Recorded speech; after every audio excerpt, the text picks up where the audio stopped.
دنیا تو جڑ بیان کر دی، ورنہ بہت سے لوگ ہوں گے آپ بولتے تمباکو حرام ہے، تمباکو کہاں لفظ ہے قرآن حدیث میں؟ نہیں ہے، لیکن شریعت نے اس کی اصل، اس کی جڑ کا تذکرہ کر دیا، اس کا نام نہیں لیا، اس کی جڑ کا تذکرہ کر دیا، ٹھیک ہے، اس کا نام نہیں لیا۔ جیسے کہ جو ہے ابن ماجہ کی روایت آپ نے فرمایا ہر وہ چیز جس کے کھانے سے عقل ماری جائے، عقل ماری جائے مطلب چکر آ جائے، آدمی ہوش کھو بیٹھے اپنا، وہ چیز کا استعمال شریعت میں حرام ہے۔ شراب پینے سے کیا ہوتا ہے؟ عقل ماری جاتی۔ تمباکو کھانے سے کیا ہوتا ہے؟ عقل تو نہیں ماری جاتی، لیکن کیا ہوتا ہے؟ دونوں معنی اس کے، چکر آتے آدمی کو، مطلب چکر آنا عقل مارے جانے کی علامت ہے۔ ایک انسان کی عقل اگر جا رہی ہے تو پہلی علامت کیا؟ چکر آنا۔ اب سمجھتا نہیں اس کو کچھ، اب چکر آ رہے اس کے بعد عقل ماری کے بے ہوش ہو جاتا ہوں، ہے نا؟ تو چکر آئے اس چیز کا کھانا حرام ہے۔ آپ بولیں میں تو تمباکو کے پاکٹ کھا جاتا، میرے کو تو کبھی چکر نہیں آیا، شراب کی بوٹل پی کا چکر نہیں آتے۔ یاد رکھیے پہلی بار جب کیا تھا آئے تھے حرام ہے، پھر بعد میں تو آدمی اسٹبن ہو جاتا نا، پی کر کھا کر وہ عادی ہو جاتا اس کا۔ فرسٹ ٹائم کھایا تھا جب تو بولتے نا چکر آ گئے، پسینہ چھوٹ گیا، اور ہوتا ہے۔ ایک بار ایک محفل میں بیٹھا تھا، کسی نے کہا پان کھائیں گے، کہ میں نے کہا نہیں میں پان نہیں کھاؤں، حالانکہ حرام نہیں ہے، میٹھا وہ کہہ رہے تھے۔ میں نے کہا میں نہیں کھاؤں گا، تو کہا کیوں نہیں؟ میں نے کہا پھر جب میرا پان آئے گا تو آپ اپنا تمباکو منگائیں گے، میں نہیں چاہتا بھائی آپ اپنا کرو، ورنہ میرے نام سے پان آ جائیں گا فیض بھائی کا، تمہارے تمباکو آئیں گے اس کے ساتھ، میں نہیں چاہتا ہوں میرا نام لگے اس تمباکو کے ساتھ۔ تو بہرحال انہوں نے کہا نہیں میں منگاتا ہوں۔ میں نے کہا ٹھیک ہے، بہت فورس کیا، ایک میٹھے مسالے۔ اب انہوں نے منگایا، ایک بچے سے منگایا۔ میں نے کہا دیکھیے ایک تو آپ بچے سے منگا رہے، میرے کو بہت ڈر لگتا ہو، بچہ مکس کر دیا تو۔ اب اس نے کیا کیا، 5 پان لایا، ان کے 300 120 اور پتہ نہیں کتنے کتنے پورے نمبرات انہوں نے گن کے، میتھمیٹکس ویسی تو آتی نہیں لوگوں کو، لیکن یہ برابر آتا 300 120 420 والا، کہ 300 120 بولتا 420 ہوتا نا، 420 بولنا اچھا نہیں لگتا، تو 300 الگ 120 الگ، 420 ہے وہ ٹھیک، لیکن 300 الگ بولتے 120 الگ بولتے، بہرحال ٹھیک ہے۔ تو وہ منگا لی انہوں نے، اب اس نے لایا تو میں نے کہا دیکھو انہیں مکس کیا ہوگا بچے نے، میں نہیں لیتا، میں رسک نہیں لیتا تمباکو کے ساتھ، بہت چکر آتے اس سے، میں نے ایک بار غلطی سے کھا لیا تھا، مجھے پتا ہے۔ تو کہا نہیں وہ نہیں کیا، اب انہوں نے مجھے دیا، میں نے اس کو کھولا پان کو اور کھایا۔ میں نے بازو والے سے کہا کھول کے کھا لو میرے بھائی، تو انہوں نے کہا نہیں، انہوں نے بول رہے تو انہوں نے کھا لیا، اور وہ شخص بھی ایسا تھا بیچارہ، اس نے کبھی زندگی میں تمباکو نہیں کھایا تھا۔ اب جو ہی اس نے ایک دو بار ہی صرف چبایا، چبانے کے بعد مجلس میں تو تھا وہ، لیکن تھر تھر کانپ رہا اور اس کے ہاتھ سے پسینہ گر رہا۔ میں نے دیکھا، میں نے کہا کیا ہو بھائی تم کو؟ تو بولے میرے کو شاید وہ تھوک تو دیا تھا اس نے، تمباکو کا پان آ گیا، اس کے پسینے چھوٹ گئے، اس کو چکر آ گیا، اس کو اٹھا کے لے جانا پڑا۔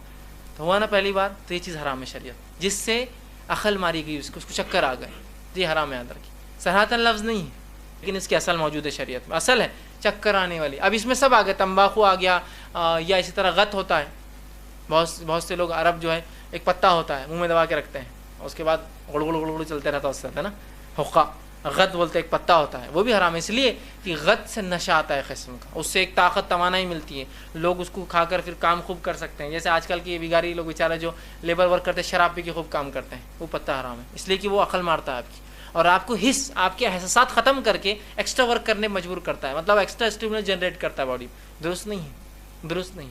اسی طرح مختلف قسم کے انجیکشنز جو ڈرگس کے نام سے مشہور ہیں، یہ سب بھی حرام، اس لیے کہ ان کے لینے سے آدمی کو چکر آتا ہے، اس کی عقل ماری جاتی ہے، شراب ہوا چاہے پینے ہوں، تو یہ سب حرام، تو شریعت میں اصول موجود ہے، یاد رکھیے۔ پوائنٹ نمبر 3 جو آخری پوائنٹ ہے آج کا، اب تھوڑا سا دل کو تھام کے سننے والی بات ہے، کیا دکان پر سگریٹ رکھنا اور اس کی خرید و فروخت کرنا حرام ہے یا حلال ہے؟ کیونکہ جتنے بھی سٹورز ہیں وہاں پر سگریٹ بھی پیرلل میں لوگ رکھتے ہیں۔ تو بھائیو پچھلی دفعہ میں نے ایک اصولی بات تو عرض کی تھی کہ یہ بعض علماء کو جو دھوکہ لگا سگریٹ کے معاملے میں، انہوں نے کہا کہ سگریٹ نشہ ہے، تو اس کے چائے کے ساتھ جو کمپیریزن بنتا ہے اس کانٹیکسٹ میں نے بتایا تھا کہ سگریٹ کو ناجائز نشے کی وجہ سے نہیں کہا جا سکتا، وہ نشہ تو ہے نہیں ہے، سگریٹ کا معاملہ اور ہے۔ سورۃ البقرہ کی آیت نمبر 195، جس کا میں نے پچھلی دفعہ صرف حوالہ دیا تھا، بسم اللہ الرحمن الرحیم، وَلَا تُلْقُوا بِأَيْدِيكُمْ إِلَى التَّهْلُكَةِ، اور مت قتل کرو اپنے آپ کو اپنے ہاتھوں سے، مت ہلاک کرو، یہ آیت۔ اور سورۃ النساء کی آیت نمبر 29، وَلَا تَقْتُلُوا أَنفُسَكُمْ، اپنے آپ کو مت قتل کرو، خودکشی کے کانٹیکسٹ میں یہ بات چل رہی ہے، اپنے آپ کو قتل کرنا اللہ نے حرام قرار دیا ہے۔ تو سگریٹ اس لیے ناجائز ہے کہ یہ سلو پوائزننگ کے ذریعے خودکشی کرنے کے مترادف ہے۔ اب کئی داڑیوں والے ہیں، کئی امام مسجد خطیب ہیں، وہ سگریٹ بھی پیتے ہیں، کہتے ہیں نشہ تو نہیں ہے. ٹھیک ہے بھائی, ہم کب کہتے ہیں نشہ ہے؟ اب ان علماء کی بھی غلطی ہے جنہوں نے نشہ ثابت کرنے کے لیے ان کو غلط سٹانس کے اوپر اس کو ڈیفینڈ کیا, تو ظاہر ہے پھر یہی اشر ہوگا. اصل مسئلہ یہ ہے کہ میڈیکلی یہ بات پروف ہو چکی ہے کہ سگریٹ جو ہے یہ پھیپڑوں کے فیلئر کا اور اس کے علاوہ بھی کتنی بیماریوں کا سبب بنتا ہے. یہ چیز پروف ہو چکی ہے اسٹیٹسٹیکلی.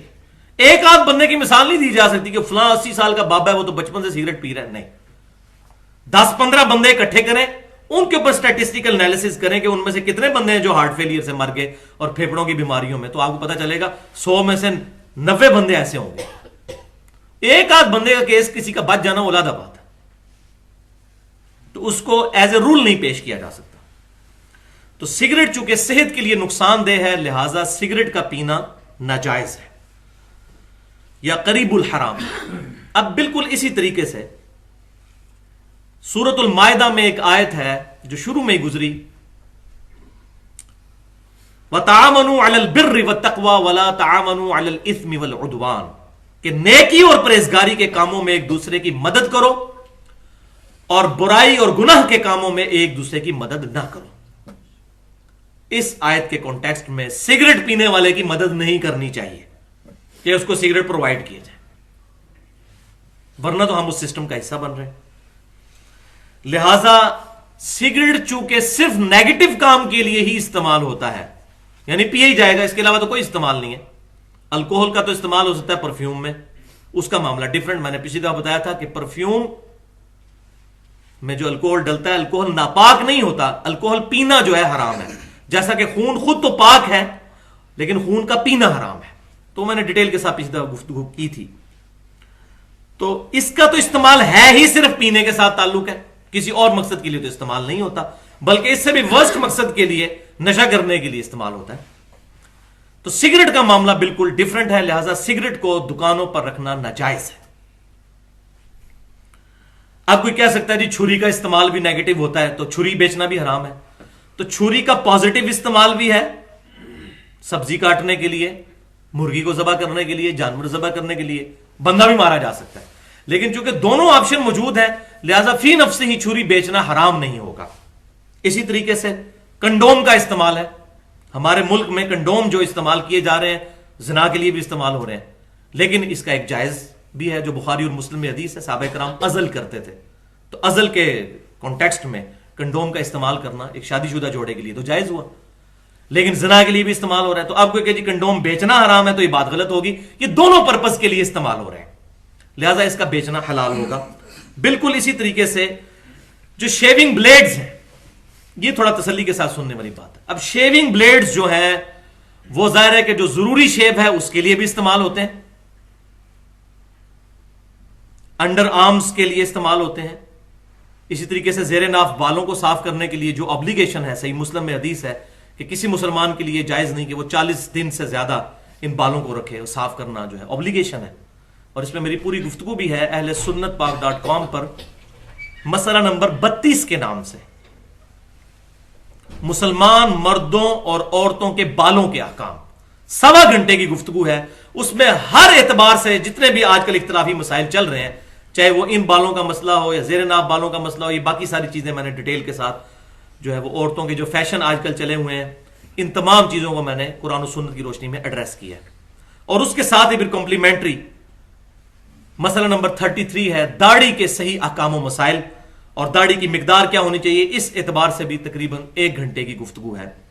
مسئلہ نمبر 33 کے نام سے اہل سنت پاک.com پر سورۃ النساء کی تفسیر کے دوران ہی جب وہ آیت آئی تھی, سورہ نساء آیت نمبر 119, وَلَآمُرَنَّهُمْ فَلْيُغَيِّرُنَّ خَلْقَ اللَّهِ, کہ شیطان نے کہا تھا کہ میں ضرور انسانیت کو اس بات کا حکم دوں گا کہ اللہ تیری بنائی ہوئی تخلیق کو وہ بدلیں گے. اس کے کانٹیکسٹ میں نے یہ ساری باتیں بیان کی تھی. تو شیونگ کا جو سامان ہے, خصوصاً یہ جو بلیڈز وغیرہ ہیں, باقی جو پیورلی شیونگ کا سامان ہے اس کا تو معاملہ الگ, جو بلیڈز وغیرہ ہیں یا ریزرز وغیرہ ہیں, چونکہ یہ انڈر آرمز اور زیر ناف بالوں کے لیے بھی استعمال ہوتے ہیں, لہٰذا ان کا بھی دکان پہ رکھنا جائز ہوگا. اور اب اس میں کسی مولوی کو تقوی کا حیضہ نہیں ہونا چاہیے کہ جو بندہ لے کے جا رہا ہے اسے پوچھا جائے کہ تو کس لیے لے کے جا رہا ہے, کیونکہ اسلام میں تجسس کرنا حرام ہے. سورۃ الحجرات میں واضح طور پر ہے ولا تجسسوا, کسی کا تجسس نہ کرو, ورنہ تو ہر چیز ہی بھی معاملات خراب ہوتے چلے جائیں گے. پھر تو کسی لیے بھی استعمال ہو سکتی ہے. نیند کی گولیاں جو ہیں زیادہ مقدار میں کسی کو پلا دی جائے تو بندہ مر جاتا ہے, اب کوئی نیند کی گولیاں خریدنے آیا تو اس سے پہلے آپ ایفیڈیوٹ لیں گے کہ بھائی یہ کسی کو مارنے کے لیے لے کے جا رہے ہو یا کسی مریض کے لیے لے کے جا رہے ہو. ایون اس کو چھوڑ دیں, سویپ. ہمارے اپنی جیلم شہر میں وہ واقعہ ہوا, ایک نوجوان لڑکا 20-22 سال کا, جس نے یہ جو صفائی والا سویپ جو ہے آپ کے محلے کا, جو سویپ پی کے اس نے خودکشی کر لی. تو اب سویپ بیچنا بھی پھر حرام ہو جائے گا. تو یہ معاملات ایسے نہیں ہوں گے, اس میں بڑی دل گردے کے ساتھ جو ہے وہ حق بات جو ہے اس کو ماننا چاہیے. قرآن میں لکھا ہے نا شراب حرام ہے, جی ہاں, تو جب سگریٹ بھی حرام ہوگا؟ سگریٹ بھی پینا حرام ہے, قرآن میں نہیں لکھا ہے لیکن حرام ہے. اچھا, یہی پوچھنا چاہتا کیونکہ ہمارے یہاں جو اکثر مسجد میں جماعتیں آتے وہ بھی سگریٹ پیتے تھے. شراب پینا تو صاف طور پہ کہا گیا ہے قرآن مجید میں سورہ مائدہ سورہ 5 آیت نمبر 90 میں کہ حرام ہے. لیکن سگریٹ پینا قرآن مجید میں اس کا ذکر آتا ہے سورہ بقرہ میں سورہ نمبر 2 آیت نمبر 195 کہ اپنے ہاتھ سے اپنا خود قتل مت کرو, یعنی سوسائڈ مت کرو. آج کی سائنس کہتی ہے کہ ٹبیکو کے وجہ سے, سگریٹ پینے کے وجہ سے ہر سال ورلڈ ہیلتھ آرگنائزیشن کہتی ہے ہر سال 40 لاکھ لوگ مرتے ہیں صرف سگریٹ پینے کی وجہ سے. دنیا میں دوسرے نمبر پہ آتا ہے شراب کے بعد, تو سب سے زیادہ موت ہوتی ہے کوئی چیز پینے یا کھانے کی وجہ سے, وہ ہے سگریٹ. تو کیونکہ پہلے لوگ کو پتا نہیں تھے کہ سگریٹ از سلو پوائزننگ, تو کئی علماء کہتے تھے مکروہ ہے. آج 400 سے زیادہ فتوے ہیں سعودی میں, ایجپٹ میں, جو کہا گیا ہے کہ سگریٹ پینا حرام ہے. ابھی جو لوگ کو لت لگ گئی ہے, ہم اللہ سے دعا کرتے کہ اللہ انہیں ہدایت دے. لیکن اگر کوئی مسلمان غلط کر رہا ہے اس کا مطلب نہیں کہ آپ کو بھی کرنا چاہیے. ہم دعا کریں گے کہ ان مسلمان کو اللہ تعالیٰ طاقت دے کہ یہ بری لت سے انہیں نجات ملے. میں آپ سے پوچھنا چاہتا ہوں,